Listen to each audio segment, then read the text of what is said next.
శ్రీమాత్రే నమః. గణపతికి ముడుపు కట్టుట. మన కష్టాలు తొలగి మన కోరికలు నెరవేరాలని సంకల్పం చెప్పుకొని ఇలా చేద్దాం. మొదటిగా గణపతికి షోడశోపచార పూజ నిర్వహించి గరిక, పూలు, అక్షింతలతో అర్చన చేసుకోవాలి. కార్తీక మాసం సంకష్ట చతుర్దశి సందర్భంగా గణపతి దగ్గర ఎరుపు రంగు వస్త్రం పరిచి గంధంతో స్వస్తిక్ రాసుకొని కుంకుమ బొట్టు పెట్టుకొని 3 గుప్పెళ్ళు బియ్యము పోసుకొని 2 తమలపాకులు, 2 వక్కలు, 2 ఎండు ఖర్జూరాలు, 2 అరటిపండ్లు, 1 బెల్లం ముక్క, 2 కాయిన్స్, పూలు, పసుపు, కుంకుమలు, అక్షింతలు వేసుకొని సంకల్పం చెప్పుకొని ఆ ఎరుపు వస్త్రాన్ని మూట కట్టుకొని స్వామివారి పాదాల చెంత పెట్టుకోవాలి.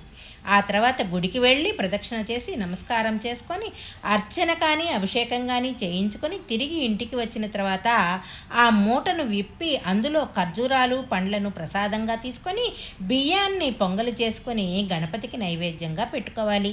ఇలా చేయడం వల్ల సమస్యలు, కష్టాలు తొలగి కోరికలు నెరవేరి సకల సౌఖ్యాలు కలిగి సుఖశాంతులు కలుగుతాయి. మీరు ఇలా చేసుకోండి. శుభం భూయాత్. Please like, share and subscribe.